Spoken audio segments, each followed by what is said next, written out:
नमस्कार बच्चों, मैं आपकी हिंदी अध्यापिका ज्योति शर्मा। कक्षा 5 में हमारा जो पाठ है अपनी वस्तु चल रहा था, जिसमें हमने पढ़ा कि किस प्रकार से दोनों भाई जो है आपस में झगड़ा करते हैं और झगड़ा करके अपने हाथ में लठ भी ले लेते हैं। कहते हैं ये भूमि मेरी है, ये भूमि मेरी है। तो वहां पर महात्मा जी आते हैं, वो उनको सॉल्यूशन के लिए कहते हैं कि चलो पहले भोजन करवाओ, उसके बाद में हम जो है इसका हल निकालेंगे। हल निकालने के लिए वह धरती माता का सहारा लेते हैं कि ये जो भूमि है वो बताएगी कि ये भूमि किसकी है। तो इतना सब कुछ होने के बाद जब वो भोजन कर लेते हैं तो उनका क्रोध थोड़ा सा शांत हो जाता है। पहले वो क्रोधित होते हैं, उनको गुस्सा आया होता है, वो लट से एक दूसरे का सिर फोड़ने को तैयार हो जाते हैं। और बाद में क्या होता है, भोजन करने के बाद गुस्सा शांत होता है तो वो जो महाराज होते हैं, जो महात्मा जी होते हैं, उनके चरणों में विनय करते हैं कि अब जो है आप बता दीजिए, क्योंकि ये भूमि तो नहीं भोगेगी। इतना हमने हमारे अध्याय में पढ़ा।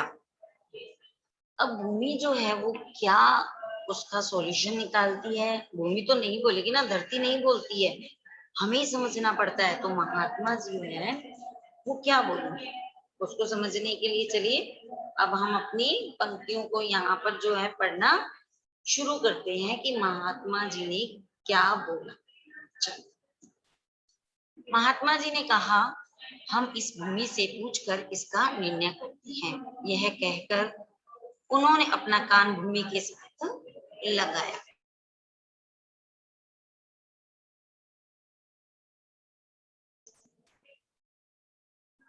तो महात्मा जी ने कहा, हम इस भूमि से पूछकर इसका निर्णय करते हैं।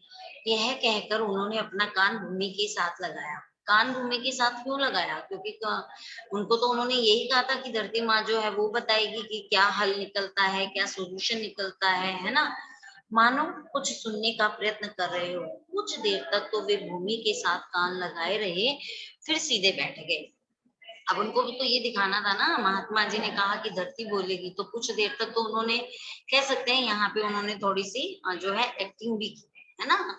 तो कान लगाया और फिर थोड़ी देर बाद में वो वहां से उठ गए, फिर सीधे बैठ गए और गंभीर वाणी में, गंभीर वाणी का मतलब यहाँ पे है चिंतन मुद्रा में। मतलब जब हम किसी बात का किसी को रिजल्ट देते हैं तो हम बड़ा सोच समझ के उसको उसका आंसर देते हैं।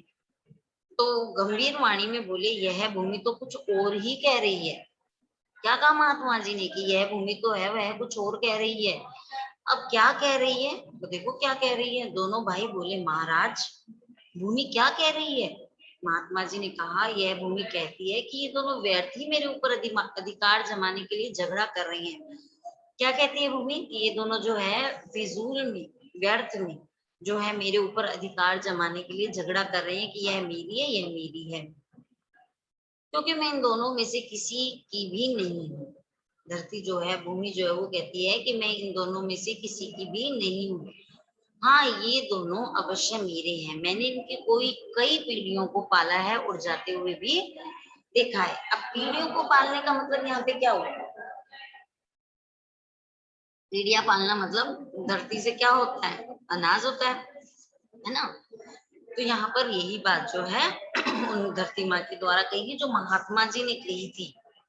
भूमि नहीं बोली थी, पर महात्मा जी ने अपने विचार बताए और जाते हुए भी देखा है। अब महात्मा जी की बात सुनकर दोनों भाई बड़े लज्जित हुए। लज्जित मतलब उनको शर्म आई इस चीज की, और महात्मा जी के चरणों में गिर पड़े। महात्मा जी ने लोहा गरम देखकर चोट की। लोहा गरम देखकर, इसको आप अंडरलाइन कर सकते हैं, रेखांकित कीजिए इसको। लोहा गरम देखकर अर्थात हमें जब किसी से कोई बात करनी होती है, उस पर हाथों हाथ लगे कि अब स्थिति बनी हुई है तो उस पर वार कर देना चाहिए, बात कर लेनी चाहिए। तो यहाँ पर लोहा गरम देखकर चोट की और उन्हें समझाते हुए कहा, तनिक विचार करो। तनिक, अब यहाँ पे तनिक का मतलब क्या हुआ, तनिक मतलब थोड़ा सा। थोड़ा सा विचार करो कि जिस भूमि के लिए लोग आपस में झगड़ा कर रहे हो, तुम लोग जो दोनों भाई आपस में झगड़ा कर रहे हो, क्या वह आज तक किसी की बनी है जो तुम लोगों की बन जाएगी। मनुष्य मेरी मेरी कहकर व्यर्थ यत्न करता है। यत्न का मतलब प्रयत्न करना। यहाँ पर यह बात समझाई गई है, इसको अंडरलाइन कीजिए आप लोग, कि मनुष्य मेरी मेरी कहकर व्यर्थ यत्न करता है। अर्थात मनुष्य चाहे बच्चा हो चाहे बड़ा हो, आप लोग भी करते हैं कि हमारी कोई चीज होती है, भाई भाई में भी हम कहते हैं नहीं ये पेंसिल मेरी है, यह पेन मेरा है, ये मुझे पापा ने दिलाया, ये मुझे मम्मी ने दिलाया, नहीं ये साइकिल मेरी है। तो यहाँ पर कहा गया कि मनुष्य जो है वो मेरी मेरी कहकर कि मेरा है, आपका कुछ भी नहीं है, व्यर्थ में जो है वो प्रयत्न करता है। यह नहीं सोचता, क्या नहीं सोचता है देखो, यह नहीं सोचता कि इनमें से कुछ भी मनुष्य का अपना नहीं है। अब आप मुझे ये बताइए कि धरती जो है वो किसी की हो सकती है? धरती माँ किसी की? वो तो सबकी है ना। बस धरती तो हमें निमित मिलती है, अर्थात धरती पर हम लोग अपना कार्य करते हैं। समझ में आ रही है बात? यहाँ पर कहा कि मनुष्य जो है वो मेरी मेरी कहकर व्यर्थ यत्न करता है, मतलब फिजूल में, है ना, कोई मतलब नहीं होता। यह नहीं सोचता कि इनमें से कुछ भी मनुष्य का अपना नहीं है। बड़े बड़े छत्रपति राजा भी इन्हें अपना कहकर चले गए। छत्रपति जो राजाओं के राजा हैं, वो भी क्या कहा कि यह महल मेरा है, यह किला मेरा है, ये रियासत मेरी है। परंतु अब आपने देखो, जिसने जूनागढ़ जूनागढ़ किसी ने बनाया, जिस महाराज ने बनाया, वो महाराज जो है वो अपने साथ लेके गए? नहीं लेके गए ना, जूनागढ़ तो यही है, लोग उसको देख रहे हैं। तो अपना अपना कहकर चले गए। चले गए कहाँ चले गए? मतलब लोक परलोक गमन हो गए, मृत्यु को प्राप्त हो गए। परंतु साथ क्या ले गए, ये प्रश्न है। परंतु साथ क्या लेके गए? वो कुछ भी नहीं लेके गए। वे जैसे खाली हाथ संसार में आए थे, वैसे ही खाली हाथ इस संसार से चले गए। अर्थात ये जो पंक्तियां हैं, इनसे इनका ये मतलब है कि हमें कभी भी किसी चीज का घमंड नहीं करना चाहिए, ना हमें ऐसे करना चाहिए कि यह मेरी है, यह मेरी है। किसी चीज के लिए लड़ाई झगड़ा जो है वो नहीं करना चाहिए। ठीक है, आगे देखो। तुम लोग भूमि के इस छोटे से टुकड़े के लिए झगड़ा करके अपने अनमोल जीवन को नष्ट करने पर क्यों तुले हुए हो? तुम लोग भूमि के इस छोटे से टुकड़े पर, अब यहाँ पे जो साधु महात्मा थे उन्होंने समझाया कि ये तो भूमि का एक छोटा सा टुकड़ा है, इसके लिए झगड़ा करके ये जो तुम्हारा अनमोल जीवन है जो ईश्वर ने तुम्हें दिया है, इसको आपस में लड़ाई करके क्यों, झगड़ा करके क्यों इसको नष्ट कर रहे हो? यह भूमि ना तुम्हारी है और ना ही तुम्हारी बनेगी। भूमि क्या, संसार के जितने भी पदार्थ है, धन संपत्ति है, मकान आदि है, इनमें से कुछ भी तुम्हारा नहीं है। कई बार आप लोग अपने जो बड़े होते हैं घर में, वो कहते हैं कि क्या क्या लेके आए हैं और क्या लेके जाएंगे। कभी गीता, कभी महाभारत आपने देखी है, तो गीता में कहा गया है कर्मण्य व्या अधिकारेषु मां फलेषु कदाचन, अर्थात कर्म करना हमारा अधिकार है, परंतु उसका फल क्या मिलेगा ये हमें नहीं पता। एक किसान खेत में खेती करता है, बारिश होगी या नहीं होगी ये तो किसी को भी नहीं पता है। तो कर्म करना हमारा अधिकार है, हमें कर्म करना चाहिए, परंतु उस कर्म को करते हुए हमें घमंड नहीं करना चाहिए। सबको समझ में आ गई? सबने महाभारत देखी है ना? गीता में भगवान श्री कृष्ण ने भी कहा है, कबीर दास जी के दोहों में कहा गया है ना? इस प्रकार से बहुत सारी बातें हैं जो हमें ये बताती है कि इस संसार में धन संपत्ति मकान जो भी है वो हमारा नहीं है। वस्तु तो केवल भजन भक्ति और तुम्हारे अच्छे कर्म है। अब यहाँ पर ये बहुत बड़ी बात हो जाती है। बच्चे तो सोचते हैं कि भजन और भक्ति हम क्यों करें, अभी से हम तो छोटे बच्चे हैं, परंतु यहाँ पर भजन भक्ति का मतलब है हमें हमेशा अच्छे कर्म करने चाहिए। अपने छोटे भाई छोटी बहन को परेशान नहीं करना चाहिए, अपने बड़ों का आदर करना चाहिए, सबको रिस्पेक्ट देनी चाहिए, अपने गुरुजनों की बात माननी चाहिए। तो आपके लिए तो अभी यही, बच्चों के लिए तो यही भजन भक्ति है ना? तो यह सब जो है हमारे अच्छे कर्म, जो हम वर्क कर रहे हैं वो हमारे साथ चलेगा, जो लोक परलोक के संगी साथी है। देखो यहाँ पर बात आई लोक परलोक, इसको अंडरलाइन कर सकते हो आप। लोक परलोक, इस संसार में रह रहे हैं, फिर इस संसार से हम जब चले जाएंगे तो उस संसार में भी बस यह कर्म जो है वो ही संगी साथी है, हमारे फ्रेंड्स हैं।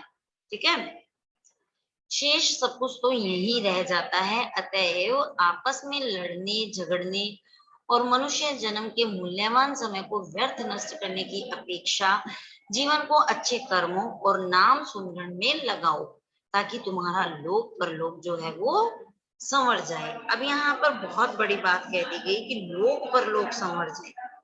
लोक परलोक संवरने का मतलब यहाँ पर हुआ कि हमें हमेशा अच्छे कर्म जो है वो करने चाहिए।